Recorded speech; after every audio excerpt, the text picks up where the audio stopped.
يا أيها الناس اتقوا ربكم الذي خلقكم من نفس واحدة وخلق منها زوجها وبث منهما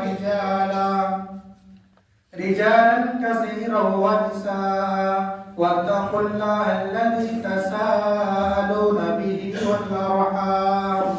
إن الله كان عليكم رقيبا أما بعد فإن خير الحديث كتاب الله وخير الهدي هدي محمد صلى الله تعالى عليه وسلم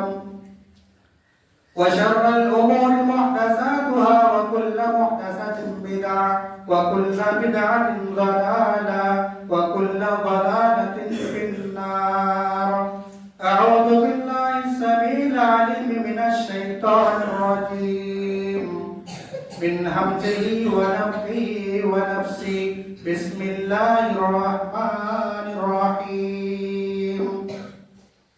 قاف والقرآن المجيد بل عجبوا أن جاءهم منذر منهم فقال الكافرون هذا شيء عجيب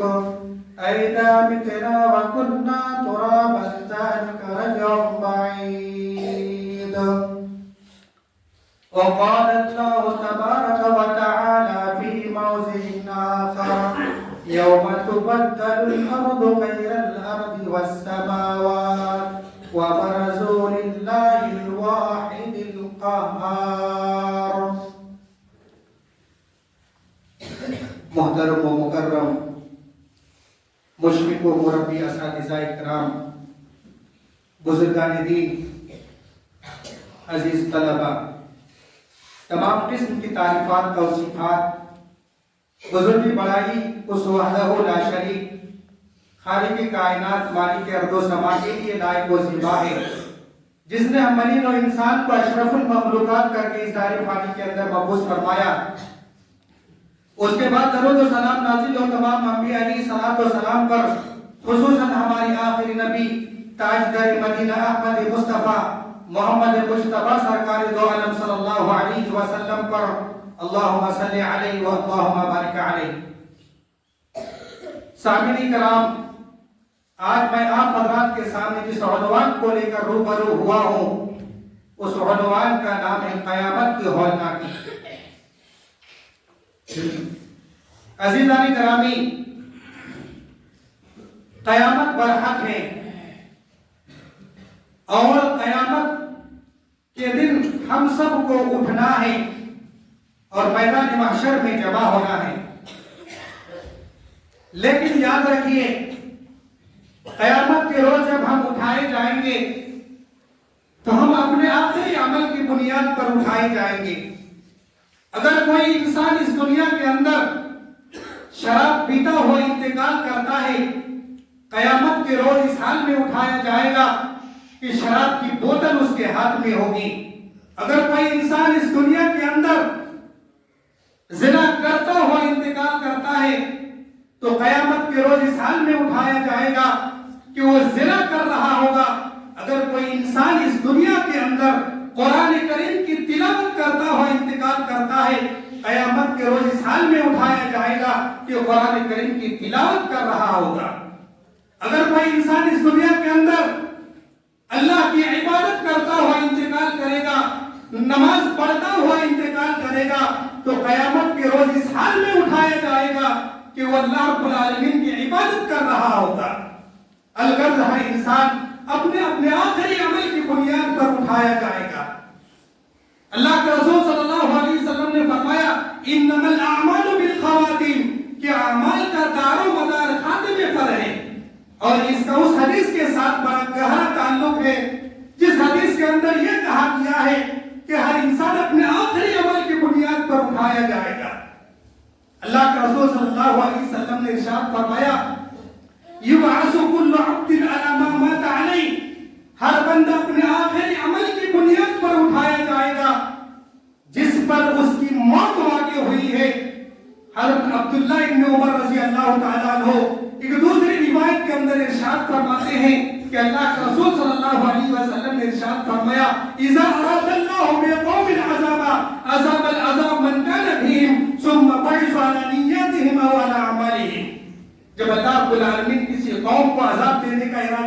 فرماتا ہے اس قوم کے تمام افراد پر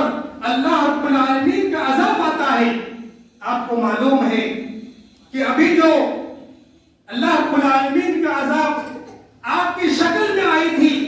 تو اللہ رب العالمین نے نہیں دیکھا تھا کہ وہاں پر متقی آدمی کون ہے اور وہاں پر فاسق و فاجر کون ہے، بلکہ اللہ رب العالمین کا جب عذاب آیا تو سارے کے سارے لوگوں پر اللہ کا عذاب آیا۔ لیکن قیامت کے روز جب اٹھایا جائے گا تو اپنے آخری عمل کی بنیاد پر اٹھایا جائے گا۔ ان میں سے اگر کوئی انسان اللہ کی عبادت کر رہا ہوگا تو قیامت کے روز اللہ کی عبادت کرتا ہوا اٹھایا جائے گا۔ ایک تیسری حدیث حضرت عبداللہ ابن عباس رضی اللہ تعالیٰ عنہ بیان فرماتے ہیں النیاحۃ علی المیت من امر الجاہلیہ، کہ نوحہ کرنا میت پر یہ جاہلیت کے امور میں سے ہے، یہ جاہلیت کے کام میں سے ہے۔ اور نوحہ کرنے والی عورت اگر توبہ کرنے سے پہلے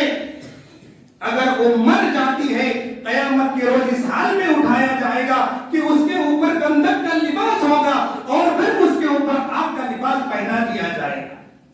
ان تمام احادیث سے یہ بات کھل کر سمجھ میں آ گئی کہ انسان کی کامیابی و کامرانی کا دار و مدار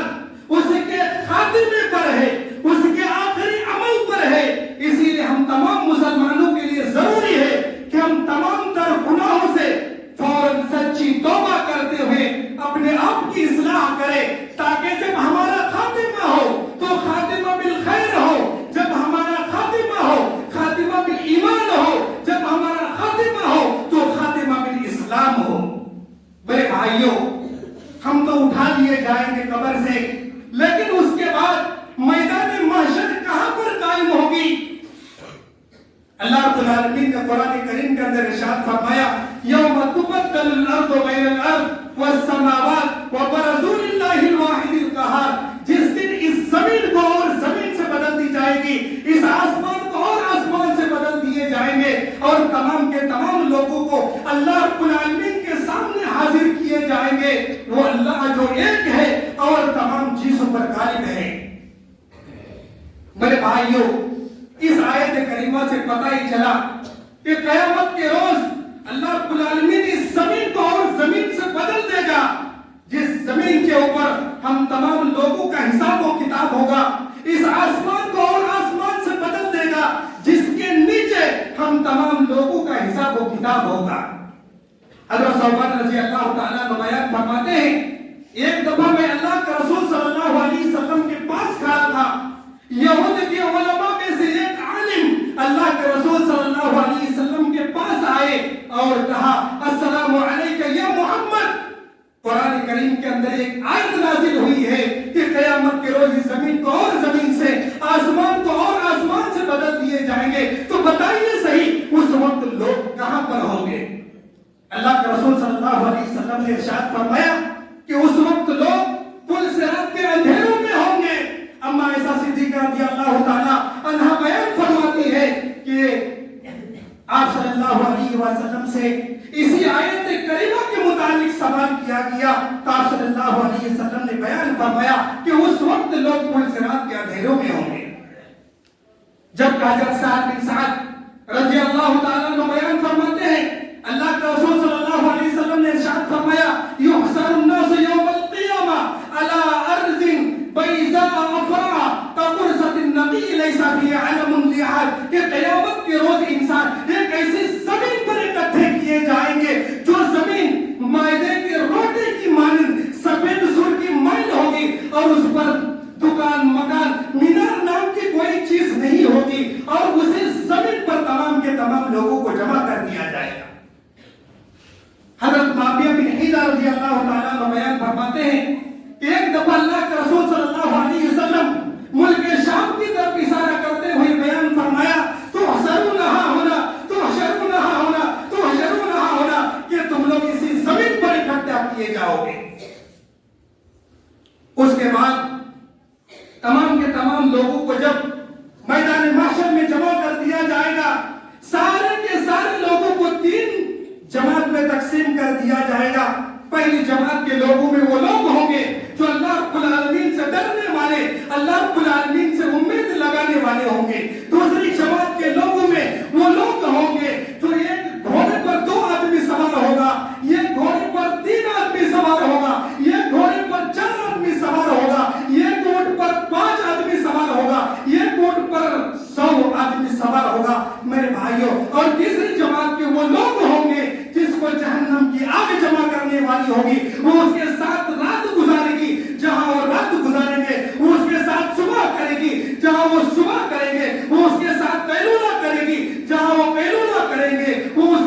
بات شام کرے گی جہاں وہ شام کریں گے، یعنی ہمہ وقت وہ بات ان لوگوں کے ساتھ ہوگی۔ محدثین اس حدیث کی وضاحت میں لکھتے ہیں، پہلی